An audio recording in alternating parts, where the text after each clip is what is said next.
dar um curso, um mini curso sobre um livro que é praticamente uma enciclopédia, é sempre frustrante, porque a gente só vai na antessala das questões e dos grandes problemas e não tem como desenvolver. Por outro lado, é um tour interessante para ter uma ideia deste universo e da riqueza deste pensamento. Evidentemente,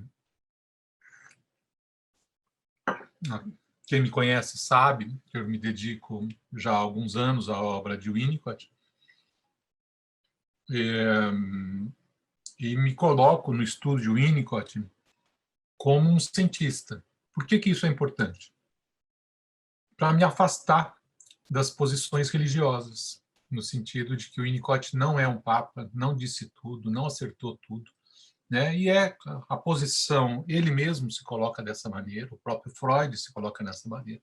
Então, isso é muito importante no sentido de que não há reverência ao autor.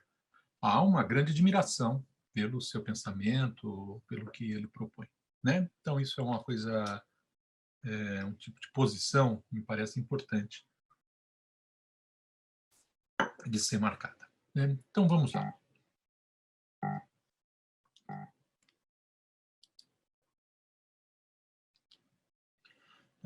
Essa é a proposta que nós já tínhamos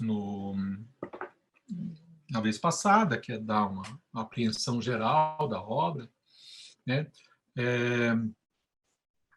Florência tinha me pedido para que eu falasse um pouco também do Bebês e Suas Mães, e eu vou ficar devendo isso para ela, né? Pela amplitude que temos nessa obra de Winnicott, Brincar e a Realidade. Tá? Então, uma vez apresentado algumas coisas que nós vimos aí sobre os objetos e fenômenos transicionais, eu retomo agora o Brincar e a Realidade, que é construído a partir dos objetos, dessas descobertas dos objetos e fenômenos transicionais, e vou fazer como? Eu vou retomar cada um dos seus capítulos e vou fazer alguns comentários gerais das teses gerais que estão presentes nesses capítulos, né? É claro que isso faz com que muita coisa seja engolida ou deixada, trouxe só algumas coisas para a nossa antessala. E vamos ver aspectos clínicos, aspectos teóricos, aspectos filosóficos sobre esse livro. Eu retomei o sumário, são 10 capítulos, versando, e todos eles são certamente uma expansão dos objetos e fenômenos transicionais, que eu quero mostrar, então, de que maneira essa expansão vai acontecer.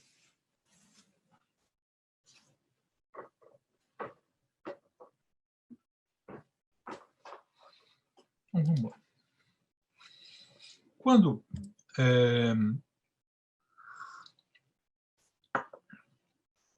nós analisamos a questão dos objetos e fenômenos transicionais, eu retomei aquelas coisas centrais de que 2 pontos importantes do desenvolvimento. Um ponto inicial, onde há uma fusão, né, sujeito-objeto, mãe-bebê, há um amálgama, às vezes o Winnicott fala de amálgama desses dois, né? E aonde o bebê é imaturo para apreender, reconhecer e perceber uma realidade não self, na realidade não eu, né? E na outra ponta do desenvolvimento, né, depois de muita água ter passado embaixo da ponte, ocorre, pelo processo de desenvolvimento, de integração, de crescimento, de amadurecimento do indivíduo, uma série de conquistas, e ele se integra enquanto um eu, enquanto um sujeito, que tem na sua frente um mundo não eu, né? E aí, então, ele pode ter relações com esse mundo, né? Então, e é esse o outro ponto. E os objetos e fenômenos transicionais estariam nessa área intermediária entre um conjunto de fenômenos e outro conjunto de fenômenos, aonde o fundamental é que, de um lado, sujeito e objetos estão fusionados, do outro lado, sujeito e objetos estão separados, né? Trouxe esse gráfico para vocês.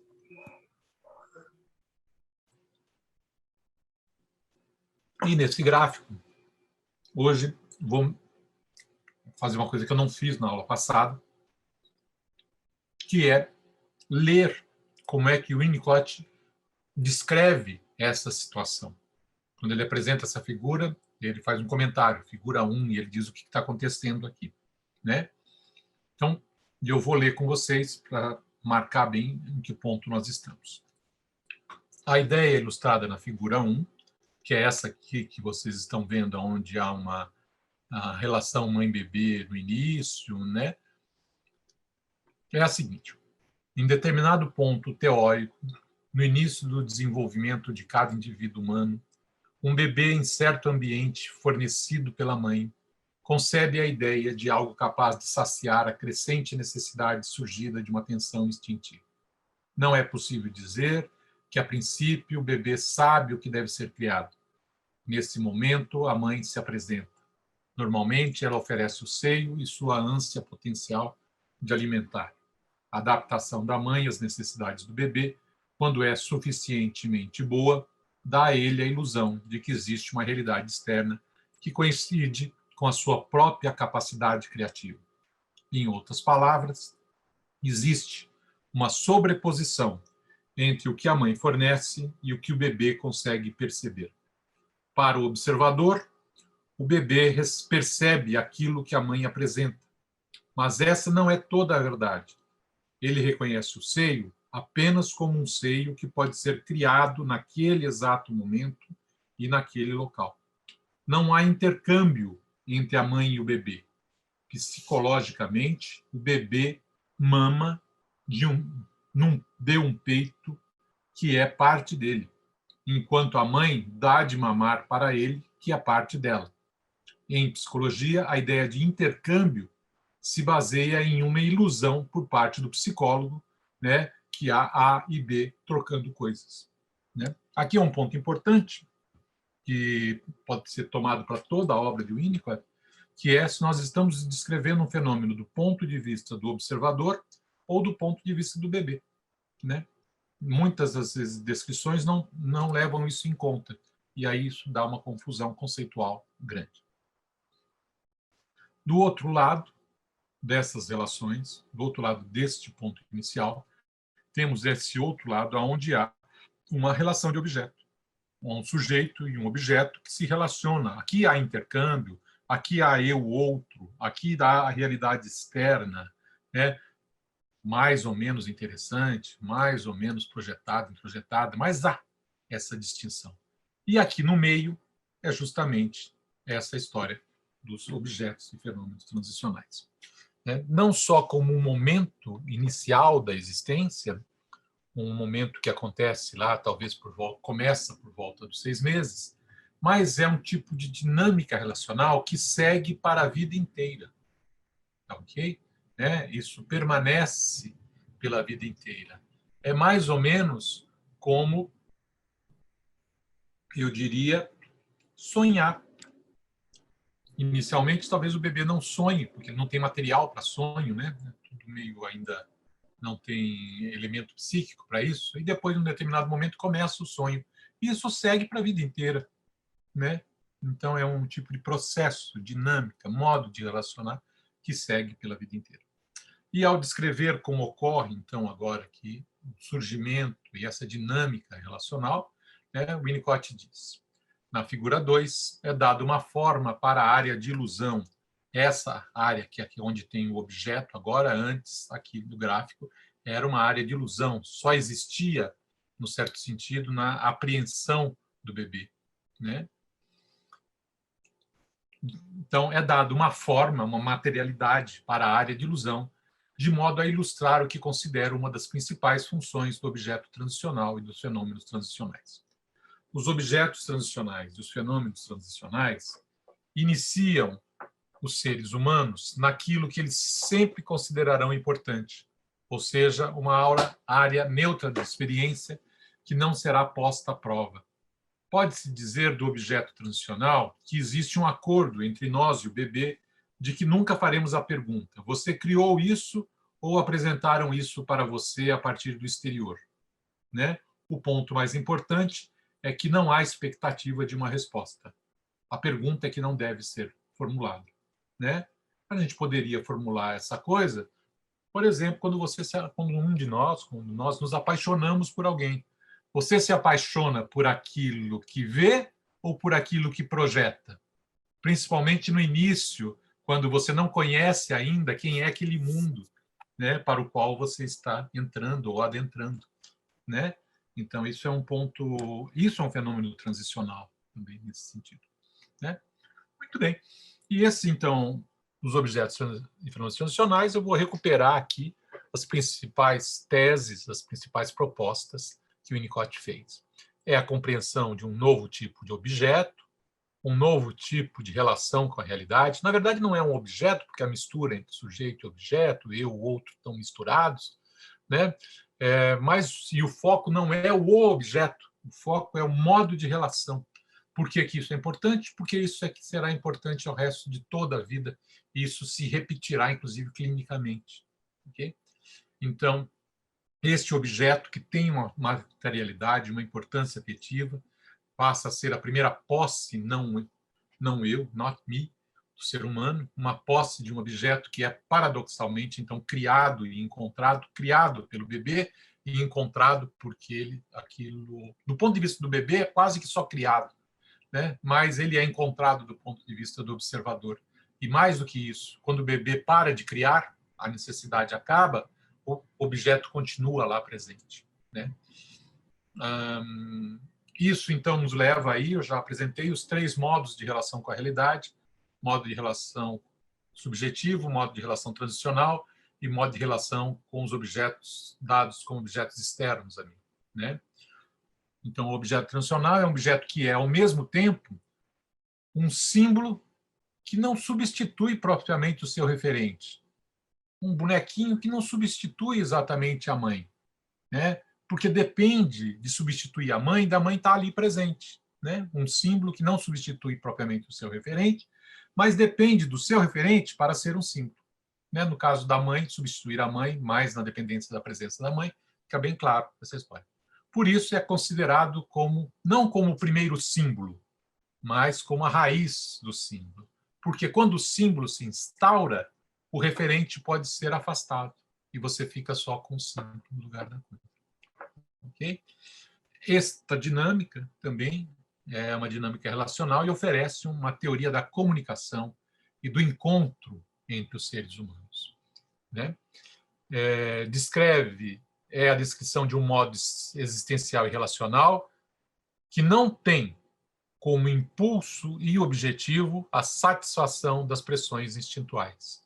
O objeto transicional, os fenômenos transicionais, não visam o prazer como meta, né? A meta deles é existir enquanto tal, né? É o ato criativo, é a realização de si, e etc.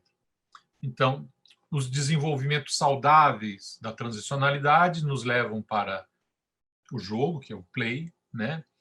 A capacidade de criação e apreciação artística, o sentimento religioso, o sonho, se amplia profundamente pelo campo social, né? Mas, quando há problemas, também mostra formulações ou reações ou consequências patológicas, tais como o fetichismo, a mentira e o roubo, a origem e a perda do sentimento afetuoso, a dependência química, o talismã dos rituais obsessivos, né? Tudo isso diz respeito aos fenômenos transicionais. E, evidentemente, se eu entendo essa dinâmica, isso aponta de como isso deve funcionar na saúde, na maturidade, na vida adulta, na adolescência, etc. Né? E aponta também como deveríamos tratar, né, desses elementos. A formulação é simples. Se essas patologias derivam de falhas na transicionalidade, o que temos que fazer é retornar aos fenômenos transicionais para corrigir aquilo que não funcionou bem em um determinado momento da vida, né? Muito bem. E isso apresenta, então, para a gente um ponto inicial, uma certa revisão daquilo que vimos no nosso encontro de ontem, né? Vamos lá, então. O próximo texto de Winnicott é um texto irritante, né? Mesmo para o especialista, porque ele é confuso, você não consegue entender direito. Eu acho que eu demorei aí mais de 20 anos para entender exatamente o que estava acontecendo, né? Quando eu lia esse texto assim.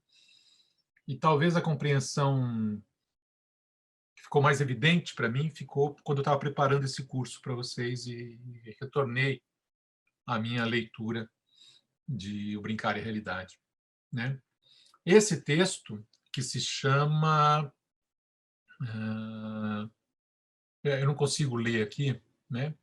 Por causa do bom, Sonhar, fantasiar e viver. isso, exatamente. É porque a tela fica vocês ficam em cima, assim, né? Não consigo ler o título, eu vou pedindo ajuda para vocês. O que tem nesse texto?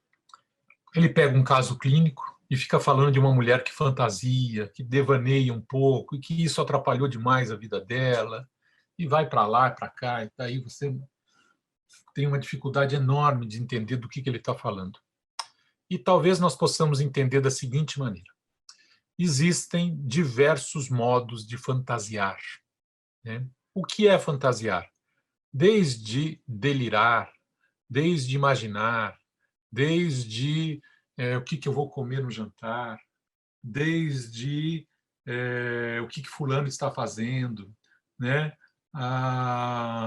Até os delírios, né? De quero enfrentar os Estados Unidos belicamente com o nosso exército, né? Todo tipo de delírio desse tipo, né? Mas também fantasias criativas, fantasias na produção de uma obra de arte, na criação de um livro, de uma novela, de uma pintura, de um texto acadêmico, né? Tudo isso está envolvido aí. Então, teríamos que fazer um esforço grande de descer ao detalhe, entender o que é que o Winnicott está chamando de fantasiar, né?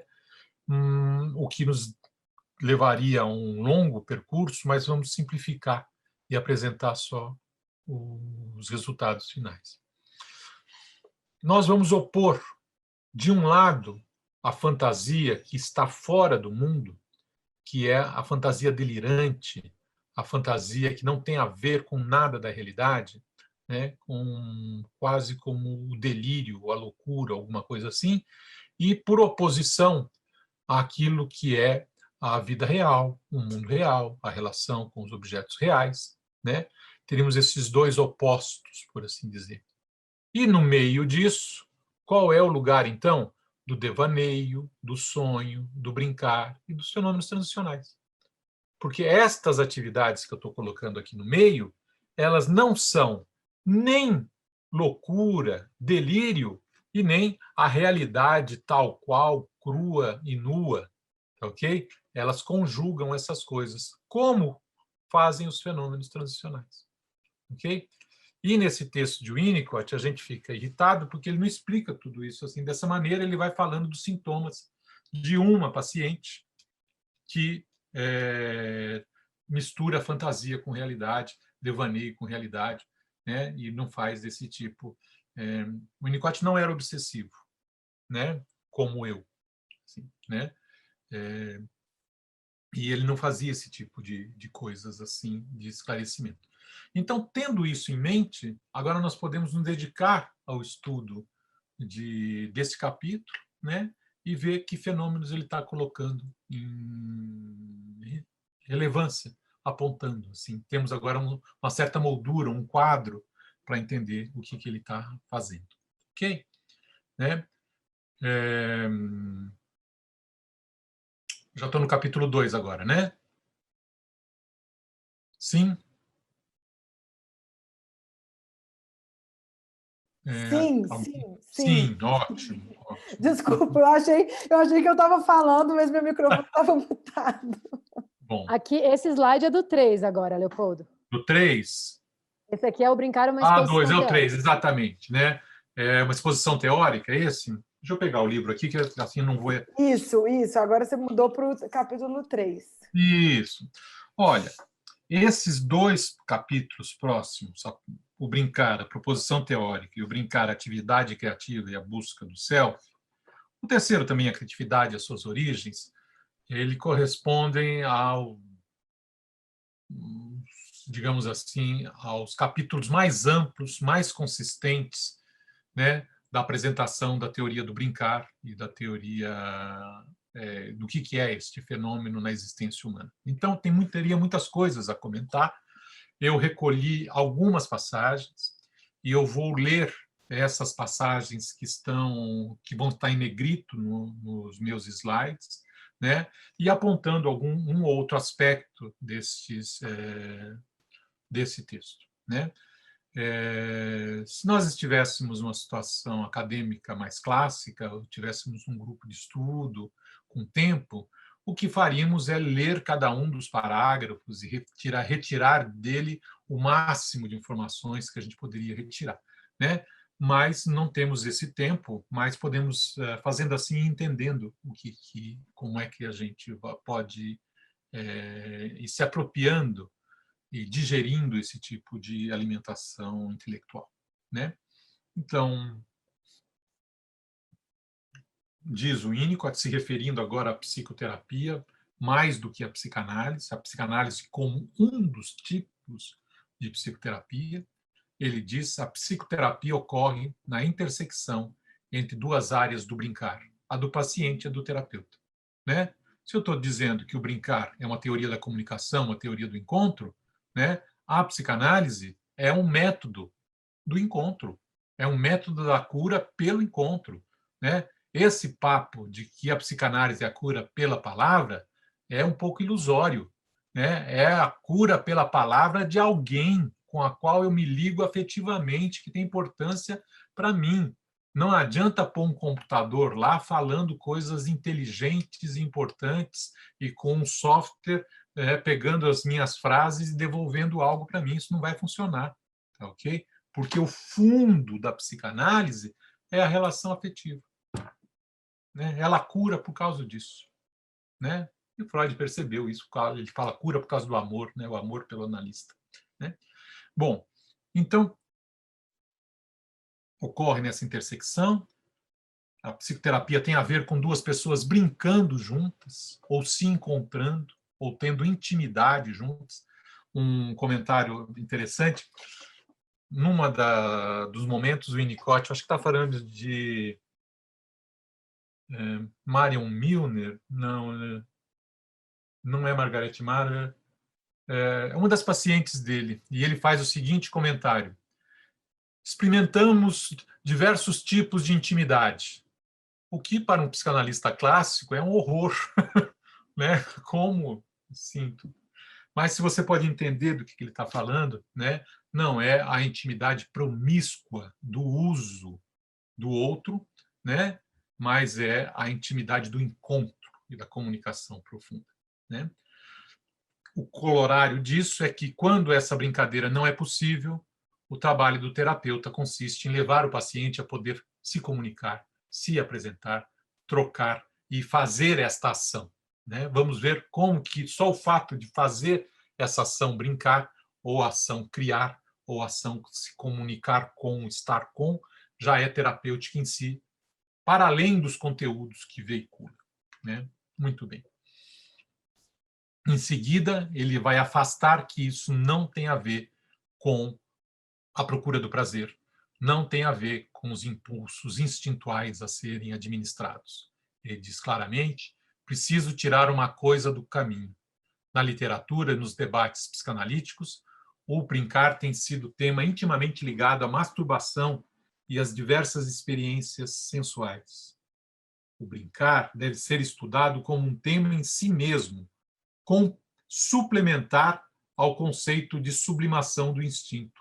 Não é que não haja a sublimação, né, é que esse processo ocorre sobrepondo-se à sublimação e não se confundindo com ela, né? Quando a excitação física do envolvimento instintivo se torna evidente para a criança, a brincadeira é interrompida ou, pelo menos, perde graça, né? E assim são todas as brincadeiras, salvo uma brincadeira adulta, que eu falei com vocês, que é a brincadeira erótica entre adultos, aonde a instintualidade é colocada em função da própria brincadeira e do próprio encontro e da própria intimidade, né? Nas outras situações, ela serve como uma interrupção da intimidade, do encontro, etc. Okay? Aliás, desse tipo, dos outros tipos de brincadeira, por assim dizer, tá ok?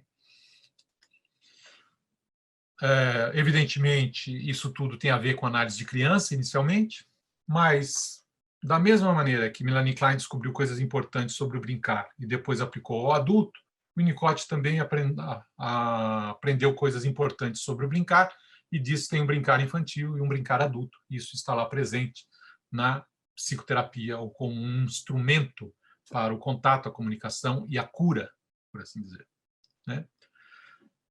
A gente volta para Melanie Klein, vê tudo que Melanie Klein fez, tem uma série de... Poderia ser um outro curso, já dei curso sobre isso, Winnicott e Klein, proximidades, distâncias, o que tem a ver, o que não tem a ver, né? Winnicott tem uma grande admiração por Melanie Klein, né? E às vezes ele também fala, olha, em alguns momentos Klein errou feio. Aliás, Klein e Freud erraram feio, tem uma coisa que eles erraram profundamente, é o conceito de pulsão de morte. Tá, ok? Esse é um conceito, diz Winnicott, que não serve absolutamente para nada, só confunde as coisas, e complementando o que o Winnicott disse, o conceito de pulsão de morte mata a discussão.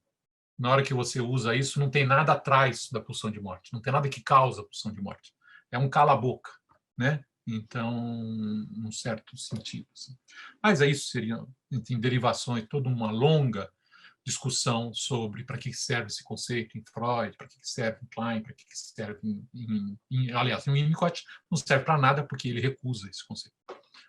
Tá, ok? Não se trata de crítica de Melanie Klein, mas se trata de aproveitar o que a Melanie Klein fez e avançar a psicanálise. E assim, esta é a posição de Winnicott em todos os outros psicanalistas, Freud incluso. Vamos aproveitar todas as descobertas empíricas que os psicanalistas fizeram e fazem, e vamos, num certo sentido, criticar e talvez abandonar as especulações e os delírios que os psicanalistas também fizeram, né? Então, esse é o caminho, né, que faz a ciência avançar. Muito bem. Outro ponto importante, o que serve para a criança serve para o adulto, ainda que tenha um colorido diferente, um conteúdo diferente. A dinâmica é igual. Okay?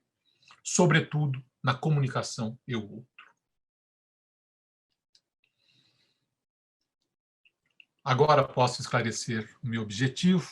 Quero tirar a atenção da sequência. Aqui é do início ao final. Começa com a psicanálise, vai para a psicoterapia, depois vai para qual que é o conteúdo, o material da brincadeira, e daí chegamos no brincar. E ele pega e inverte isso e diz, não, está na direção errada da compreensão de como as coisas acontecem. Tá, ok? O que vem primeiro é a universalidade do criar, brincar, essa é a dinâmica básica. Dessa dinâmica, né, então vamos lá, em outras palavras, é a brincadeira que é universal e que pertence ao âmbito da saúde. O brincar promove o crescimento e, portanto, a saúde. O brincar leva aos relacionamentos de grupo. Brincar pode ser uma forma de comunicação na psicoterapia.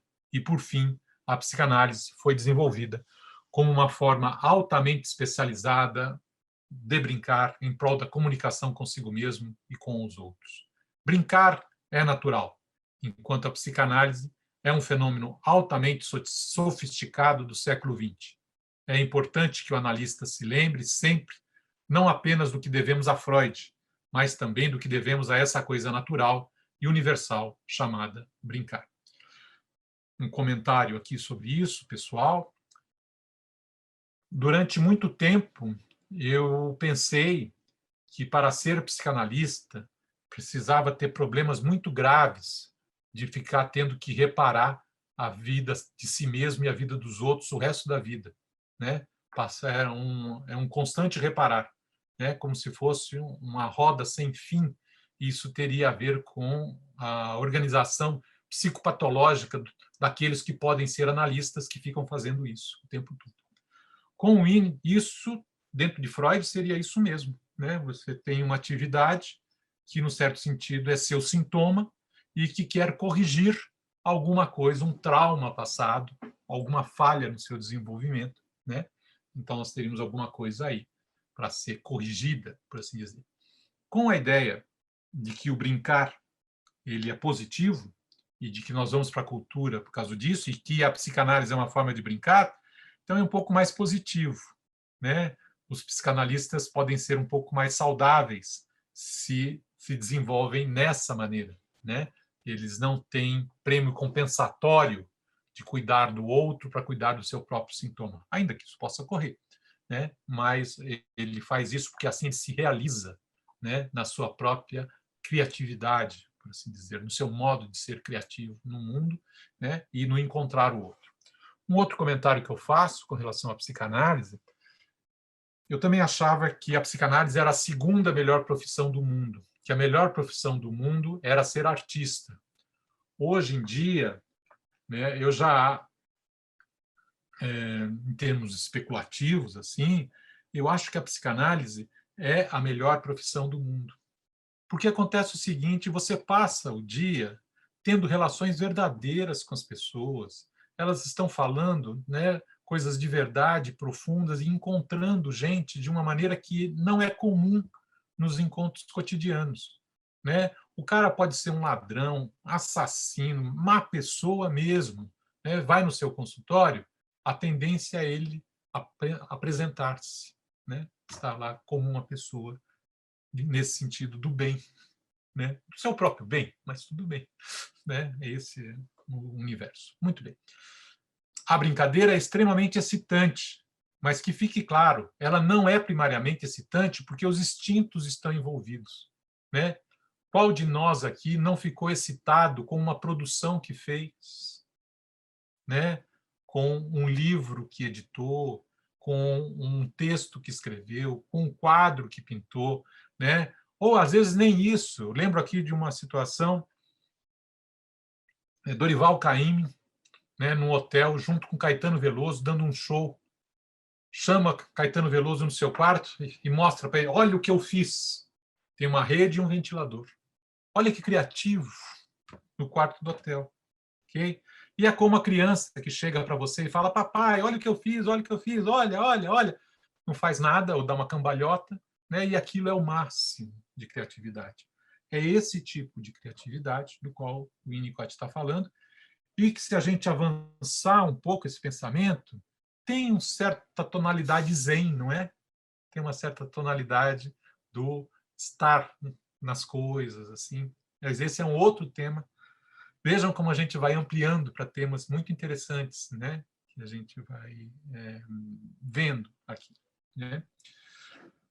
O professor visa o enriquecimento, o terapeuta visa cuidar do processo de desenvolvimento. Isso daqui tem uma coisa que aparece lá também, nós poderíamos fazer todo um estudo de educação, psicoterapia, né? Que eu vou passando rápido. É bom lembrar que brincar é por si só uma terapia, né? E mais do que isso, brincar é uma forma básica de viver. Isso não significa que você precisa ser comediante, né? Que você precisa dar risada e fazer piada e estar brincando o tempo todo, né? Isso é muito mais um mecanismo de defesa do que um brincar genuíno, nesse sentido que eu estou falando, né? E eu tenderia a falar do brincar como o estar com, né? Estar com o outro, que isso é uma forma de viver, né?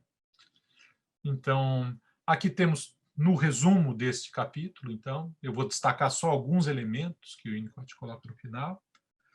Para que se chegue à ideia do brincar, é importante pensar na preocupação que caracteriza o brincar da criança pequena. O conteúdo é irrelevante. o que importa é o estado de quase desconexão, análogo à concentração de crianças mais velhas e de adultos. Olha só, esse estado que a criança está assim, devaneando, fazendo as coisas, é um estado em que quem está fazendo uma obra, quem está pensando, concentrado, tem a mesma qualidade, né? Enquanto brinca, a criança ocupa uma área que não pode ser facilmente abandonada e que também não admite intrusões com facilidade. Outro ponto a ser destacado aqui, existe uma evolução direta dos fenômenos transicionais para o brincar, do brincar para o brincar compartilhado, e, em seguida, para as experiências culturais. Né? É essa expansão que nós vamos encontrar também nesse livro. Né? Novamente, a questão da excitação física, né? Mas que o brincar não se reduz a isso, e eu vou ler o último item aqui. O brincar é essencialmente prazeroso.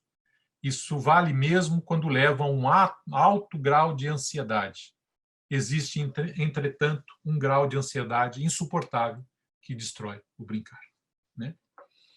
Muito bem. Então, vamos agora ao capítulo 4, que é atividade criativa e a busca do self. Esses 3 capítulos, 3, 4 e 5, têm comentários um pouquinho mais longos, os outros são um pouco mais resumidos, mais estruturais, assim, para eu tentar me manter dentro do tempo e poder ter espaço para a gente discutir. Né? Diz o Winnicott, essa frase sintética, extremamente importante para entender o que é esse fenômeno e como isso está na nossa vida e está na nossa prática. É no brincar, e talvez apenas no brincar, que a criança ou o adulto tem liberdade para ser criativos. Né? Essa consideração surge em minha mente como evolução do conceito de fenômenos transicionais e leva em conta a parte difícil de minha teoria dos objetos transicionais, que é a existência de um paradoxo que deve ser aceito, tolerado e não resolvido. Aqui o termo importante é esse, paradoxo. Né? Qual é o paradoxo? A criança criou ou encontrou? A ideia do paradoxo é diferente da ideia de contradição. Coisas contraditórias. Círculo quadrado. Montanha sem vale. Isso não dá. Não tem como juntar uma coisa com a outra. É impossível a existência dessas duas coisas juntas. Né? Montanha sem vale não dá, não existe. E não tem nem como figurar uma coisa dessa. Okay? Círculo redondo, círculo quadrado também não dá. Okay? São coisas contraditórias. Coisas paradoxais são esse tipo de criação, esse tipo de experiência transicional. Existem fenômenos na nossa vida que são desse tipo. São paradoxos que devem ser mantidos enquanto tal. Existem outros fenômenos que são também paradoxais, mas que são traumáticos. Exemplo, o Winnicott fala do congelamento do trauma. O cara viveu alguma coisa, não estava em condições de poder processar aquilo, guardou para que no futuro ele pudesse digerir. Tá? O Winnicott fala isso no medo do colapso, diversas coisas. Isso é um paradoxo. Ele viveu, mas não experimentou. Né? E esse paradoxo, clinicamente, deve ser dissolvido para que ele possa, então, integrar as suas partes. Aqui, o sujeito está integrado se ele cria e encontra. Né? Esse é o elemento. A psicoterapia, retomando, ele retoma essa mesma frase, que a psicoterapia ocorre na intersecção da área de brincar. Se o terapeuta não pode brincar, que mude de profissão, né, ou que vá se tratar, né, e se o paciente não pode brincar, nós devemos trabalhar nesta direção. É no brincar e apenas no brincar que a criança ou o adulto conseguem ser criativos, utilizar toda a sua personalidade, e somente sendo criativo, o sujeito, o indivíduo pode descobrir o self. Esse é um ponto central, fundamental, porque acontece o seguinte, o título desse capítulo é Atividade Criativa e a Busca do Self. O Winnicott está afirmando uma coisa muito simples e profunda, extremamente interessante. Brincando, eu me encontro, eu me realizo, né? Eu sou eu mesmo. Né? Mais do que isso, esse tipo de brincadeira me leva a reconhecer a mim mesmo, ao outro e ao mundo. Né? É, digamos, uma atividade mágica. É quando a gente passa a ser Deus, cria a si mesmo, o outro e o mundo. né? Esse tipo de dinâmica, por assim dizer, né?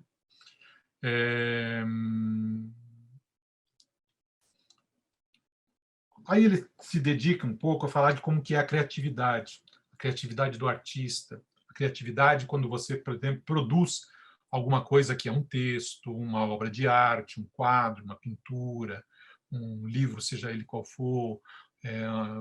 Aqui no caso, falando com vocês da editora, produzem um livro, né? Ou seja, fazem produtos externos, né? O que é interessante é que não é o produto externo que é importante, como não é o objeto transicional que é importante. O importante é o processo e o modo de criatividade que leva a produzir o objeto ou a produzir aquele produto. Olha só o que ele diz: o self não pode ser encontrado naquilo que se cria a partir dos produtos do corpo ou da mente, por mais relevantes que esses construtos possam ser do ponto de vista estético, técnico ou do impacto que causam na sociedade. Se o artista está procurando o self, independentemente do meio, pode dizer que ele já falhou em algum grau no campo do viver criativo. O viver criativo que cria a si mesmo. Vejam Van Gogh, né, que criou coisas fantásticas e tem uma vida, né, de um sentimento de vazio, de não encontro de si mesmo profundo. Okay? A criação finalizada jamais resolve a falta subjacente do sentimento do self, de se sentir si mesmo, de se sentir real, né? Esse é o elemento. Então, aqui nós temos uma teoria da criatividade, que não é uma teoria da sublimação, né? Também é muito... nos leva a entender um pouco mais o que é a ação criativa do homem, tanto a que tem valor social, quanto a que não tem, que não é mercadoria, né? Passamos, então, a falar sobre a criatividade e as suas origens, né?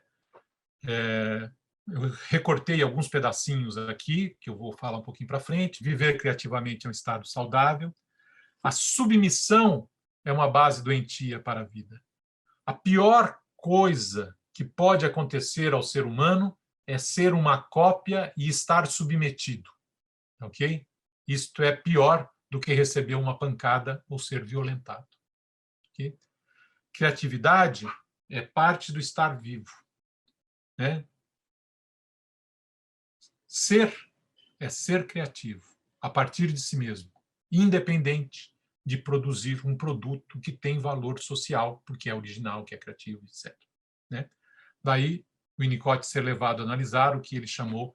Aí um elemento um pouco complexo que vai aparecer, a questão do elemento feminino puro, masculino puro, né? E para resumir um pouco essa história, eu diria que quando o Winnicott está falando de elemento feminino puro, ele está falando da criatividade pura, da origem, do ser.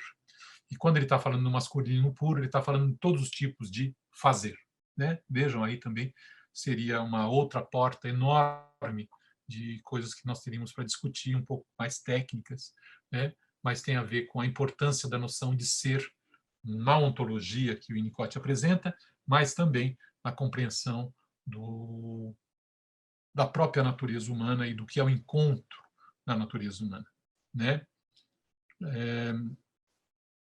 Tem alguma coisa aqui interessante que me veio agora, talvez eu não tenha exatamente o caminho racional todo, mas são as relações de amizade, são aquilo que a gente chama de empatia, né? Aquilo que a gente chama de quando você encontra alguém e você logo está em comunicação com essa pessoa. Ocorre alguma coisa que essa dinâmica ela se apresenta intuitivamente, a outra pessoa sabe brincar, né? Então, utilizando um exemplo aqui, eu me lembro quando Florência foi conversar comigo no meu consultório para falar sobre o brincar e a realidade, né? E nós tivemos um papo super legal e as coisas funcionaram super bem, né?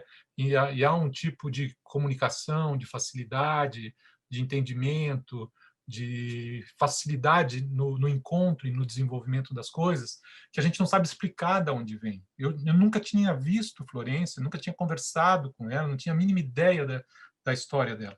Como ela também talvez só me conhecesse em termos da minha vida pública, né?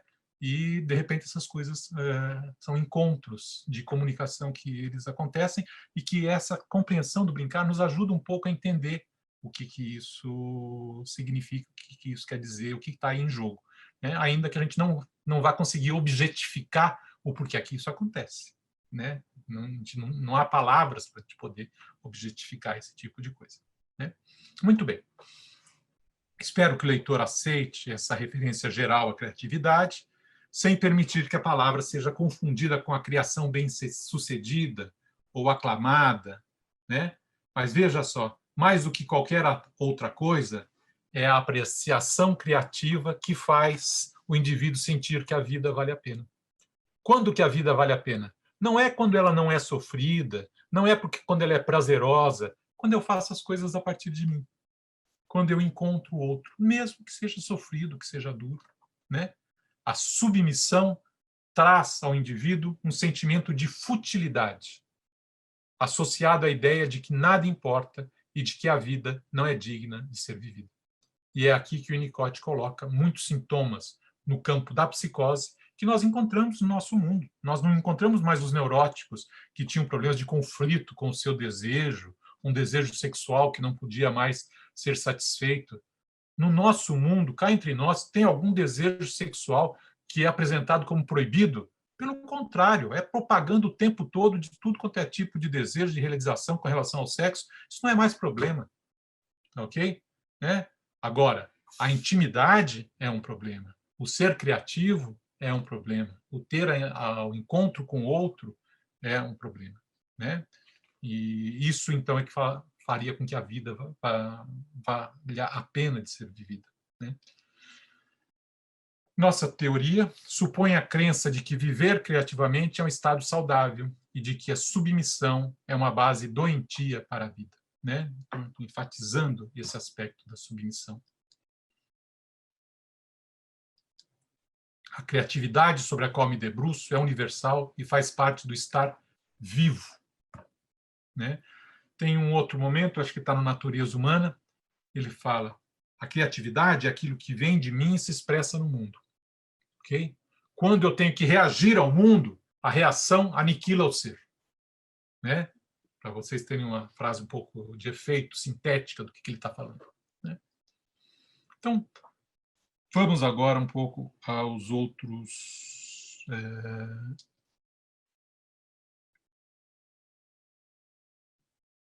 Capítulo 6. Quanto tempo eu tenho ainda? Leopoldo, se você tem mais uns 20 minutos. Ah, tudo bem. Então, tudo bem, tá? Então, vamos lá.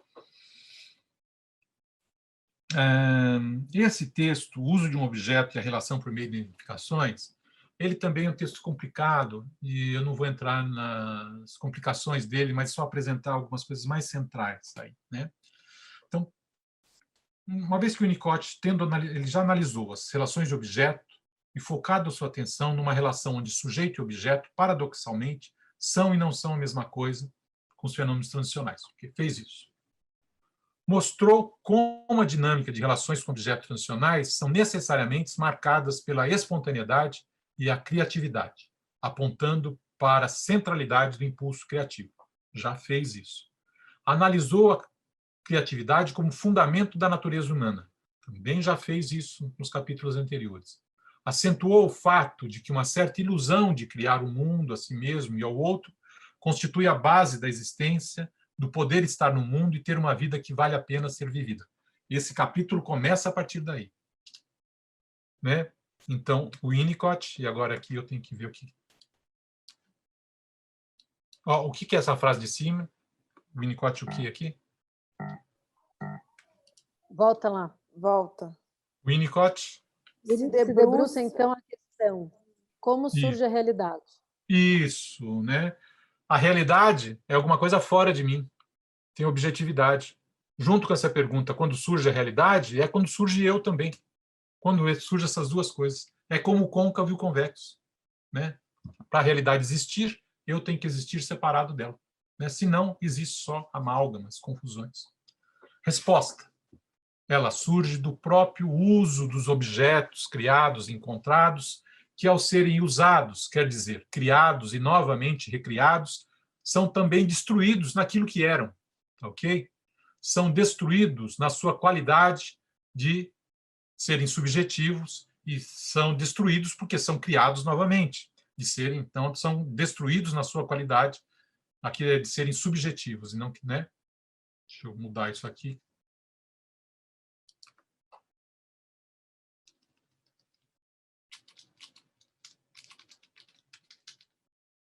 Né? Não, tá certo. Então, eles não são só criados, né? Eles são... Isso mesmo, são destruídos na sua qualidade de serem criados, na sua qualidade de serem subjetivos, passando a ter uma existência fora do campo da criação do indivíduo, passando a ser, então, objetos externos, reais e distintos do indivíduo. Passam a ser, então, objetos investidos de afeto.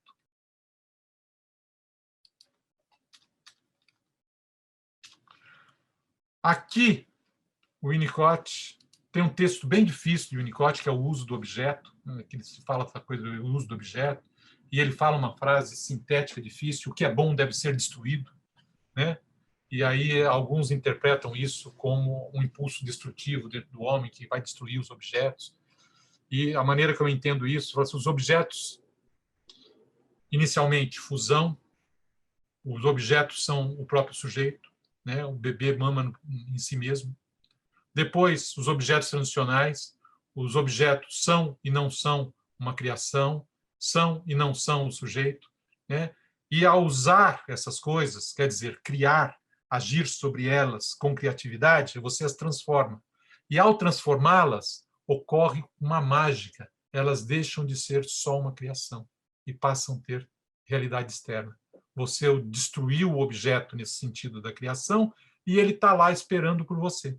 Né? A sequência que o Winnicott fala no texto Uso do Objeto é: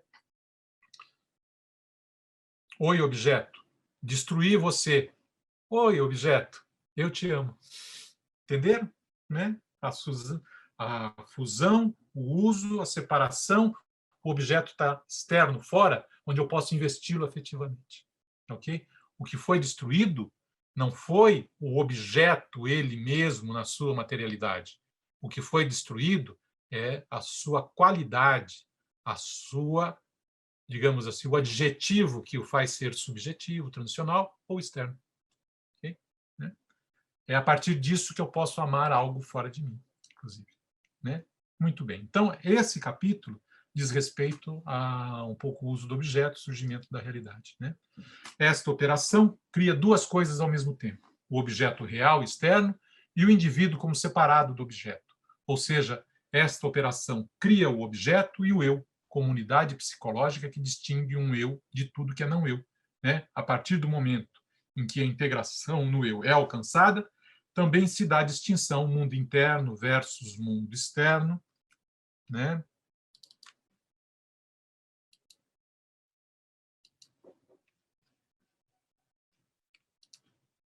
E agora?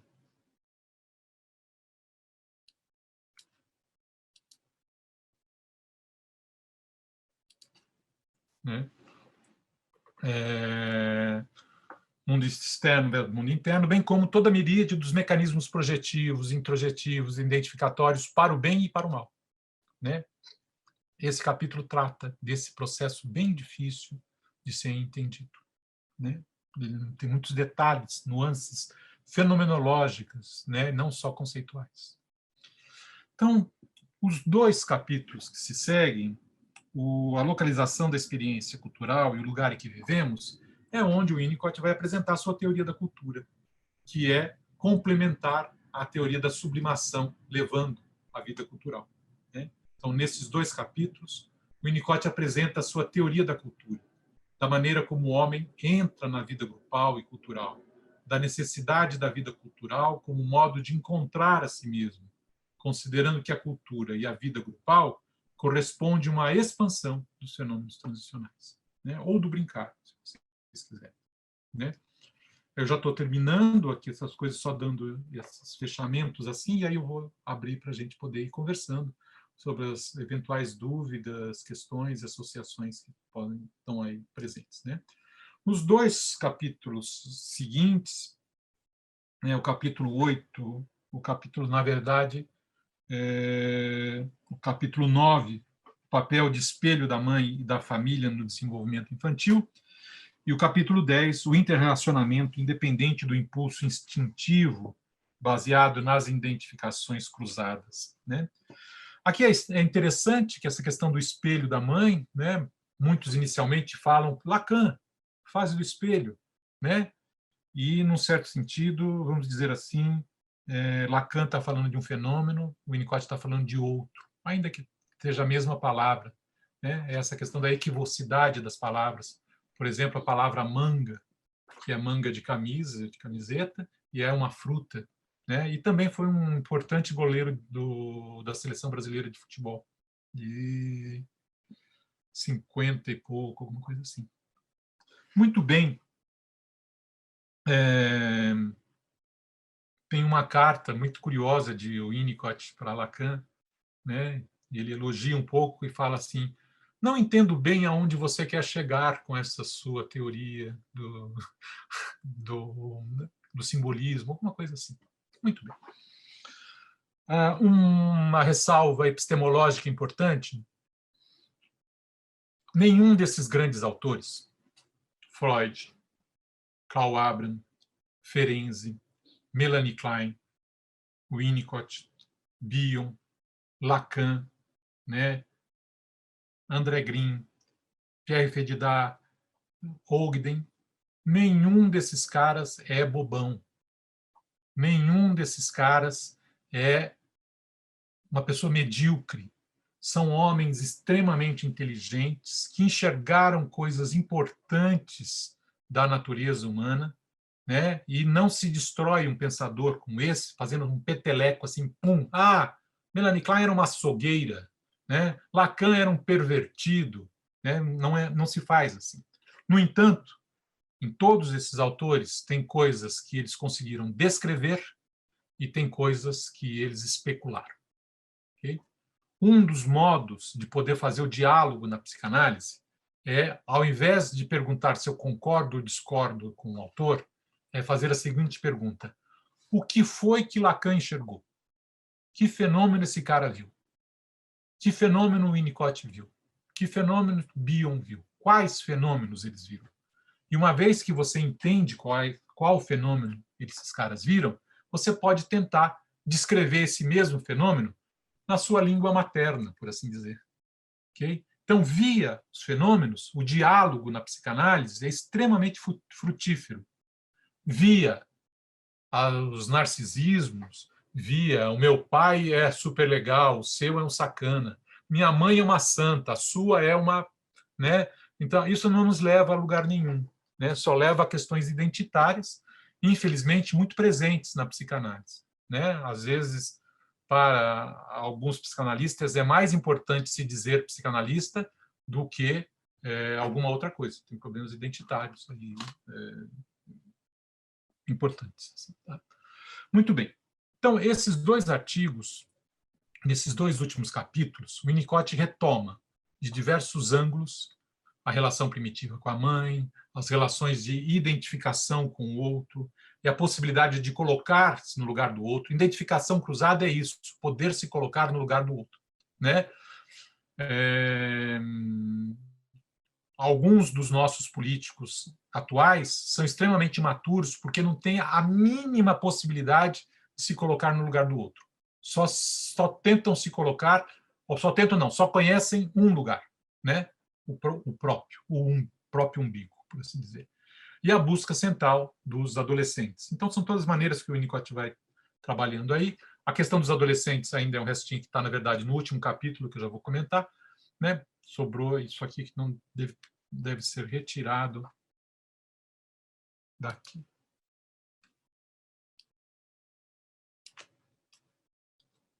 Como vocês percebem, a minha obsessividade não permite que eu deixe as coisas lá sem consertar.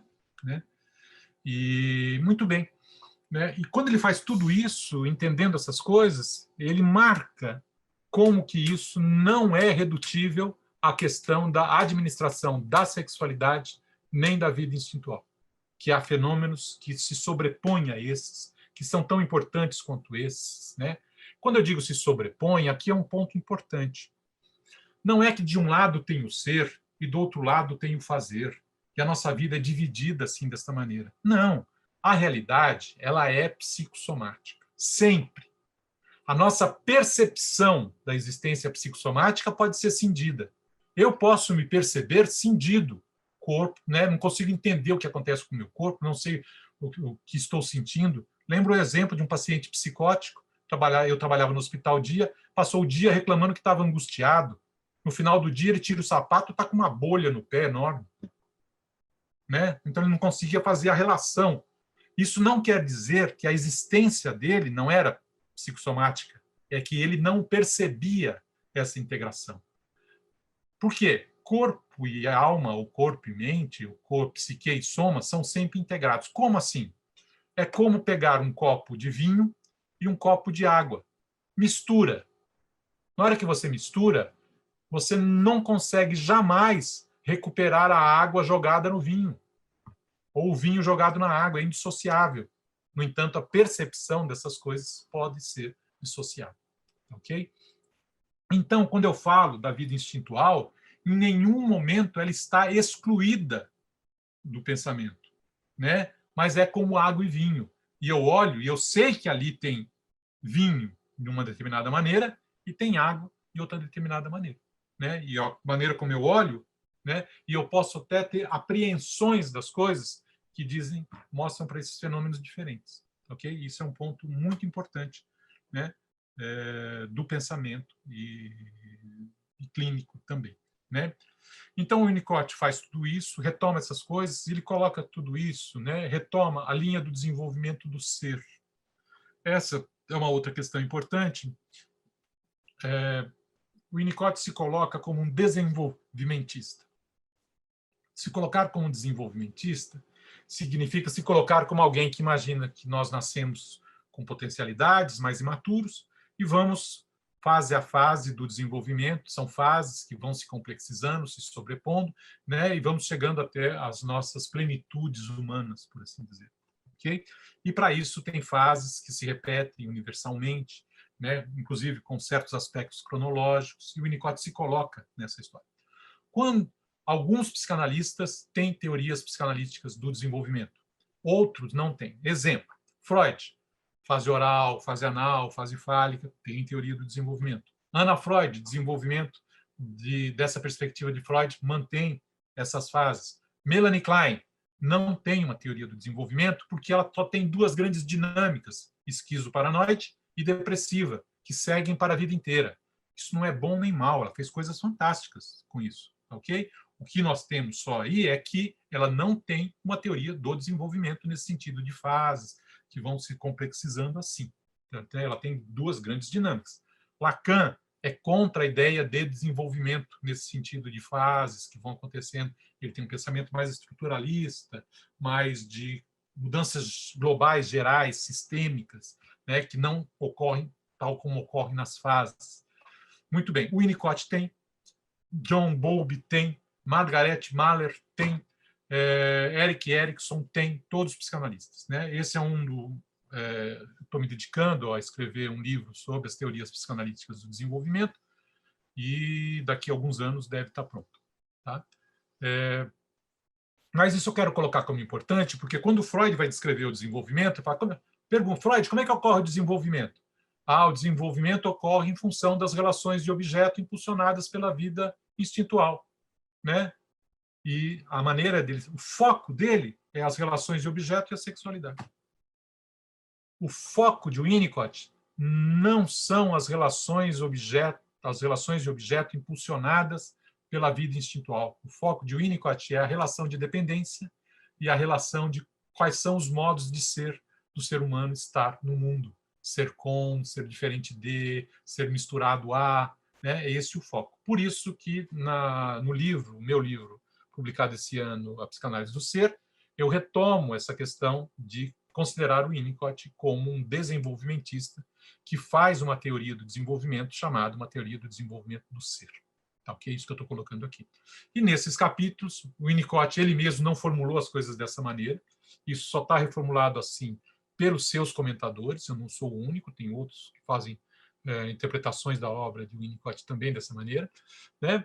E então, mas o Winnicott retoma pontos importantes desse desenvolvimento nesses 2 capítulos, retomando a linha do desenvolvimento do ser, ou seja, dos diversos modos de ser no mundo, que não se confundem nem se reduzem às questões da administração da vida instintual, ainda que essa esteja sempre presente. Okay? E, por fim, o capítulo 10, que é um capítulo que é um tratado sobre a adolescência, né? Isso é uma outra coisa curiosa, muito interessante. Freud, acho que na obra de Freud não tem nada sobre adolescência. Talvez uma linha, alguma coisa, não me lembro de ter alguma coisa assim. Na obra de Melanie Klein, você tem 1 ou 2 parágrafos, né? Em Winnicott, você tem uns 10 textos sobre adolescência. Então, desses autores clássicos, o que mais escreveu sobre adolescência foi o Winnicott. E na adolescência, o Winnicott colocou, ao analisar a adolescência, o Winnicott colocou em destaque algumas coisas que eu vou mostrar e apontar a coisa aqui para vocês. Dentro das teorias sobre adolescência, há uma certa concepção, inclusive está num texto do Caligares, muito conhecido, vem em banca de jornal assim, sobre adolescência, que vai considerar que a adolescência é um fenômeno social, sociológico, porque na Idade Média não tinha, na Grécia não tinha, né? Então esse negócio de adolescência é uma produção sócio-histórica. E ele tenta dar dados de fato históricos, por exemplo, no Renascimento, tinham caras com 14 anos que eram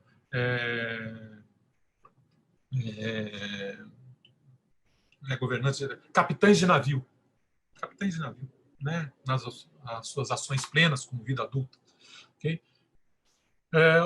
Do ponto de vista do Winnicott, ele fala, não, a adolescência é um fenômeno universal, ainda que nem sempre ele seja visível, mas há certas coisas que acontecem sempre como parte do processo de desenvolvimento, né?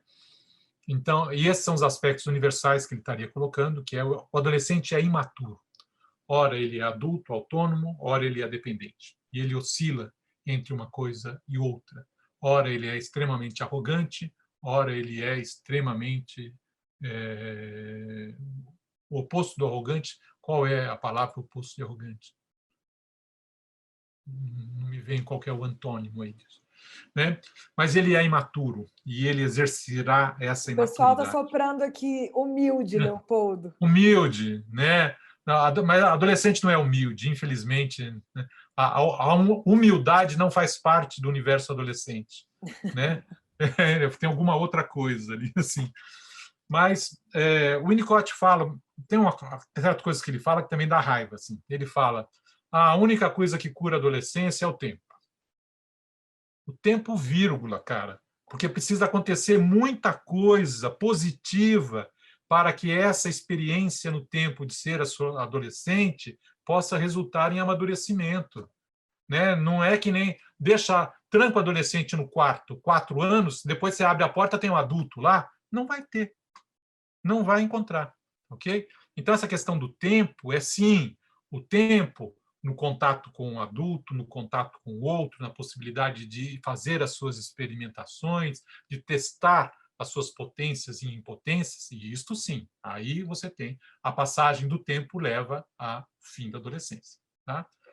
Outra coisa, o adolescente procura o enfrentamento, porque ele procura saber quem ele é, ele precisa se diferenciar do outro. Enquanto se é criança, eu quero ser igual ao papai, eu quero ser igual a mamãe, e está tudo bem. Quando chega na adolescência, eu não posso ser uma cópia de papai e mamãe, por mais legais que eles sejam. Então, eu me oponho, me enfrento com isso, ok? O Winnicott diz, se a família estiver lá, o adolescente vai usar e vai fazer isso. Se a família não estiver, ele vai fazer isso fora de casa. Ele vai fazer enfrentamentos fora, para poder saber quem ele é, medir as suas forças. No caso de medir as suas forças, tem um outro aspecto extremamente interessante. Metáfora. Quando a criança chega na puberdade, entra então na adolescência, é como se eu pegasse, colasse na sua mão duas navalhas extremamente poderosas, ok? Facas de 2 gumes, que são como navalhas. Numa mão, eu colo, de uma maneira que ele não pode mais descolar, a potência muscular, né? Uma criança te dá um soco, não machuca. Um adolescente te dá um soco, pode te machucar, pode até te matar, tá ok? E na outra mão, você dá uma outra potência a ele, que é a potência erótica sexual de copular, tá ok? E de gerar, né? O que você faz? Para um cara que é imaturo, você coloca essas duas facas na mão dele, cola, o que vai acontecer? É claro que ele vai se atrapalhar, vai se machucar, vai cortar, vai acontecer um monte de problemas aí de administração. Essas potências chegam, então o adolescente ganhou duas navalhas que não sabe usar, a potência muscular e a sexual, né? Um outro fenômeno que diz respeito à adolescência é essa questão: alguém morre na fantasia inconsciente. Em geral, a gente fala isso sinteticamente, morte do pai, né? Que é a única maneira de você ter um lugar é retirar o pai do trono e ter um trono para você. Tá? Muito simplificadamente isso que eu estou falando, né? Mas essa ideia de que é necessário conquistar, ter um lugar no mundo, né? E isso às vezes se faz por enfrentamento e na fantasia pela morte do outro, porque só tem lugar para um, no certo sentido assim, né? Está aí presente também nos fenômenos da adolescência. E elemento central para fechar o que eu tinha para falar para vocês, o Winnicott diz assim: nós temos que levar a sério os adolescentes. Eles nos dão uma mensagem fundamental, que é necessário ser antes de fazer. E a busca central dos adolescentes é ser, depois fazer, né? Aí todos os fenômenos grupais, de identificação que os adolescentes vivem. Muito bem, era isso que eu tinha para apresentar para vocês em termos de síntese deste livro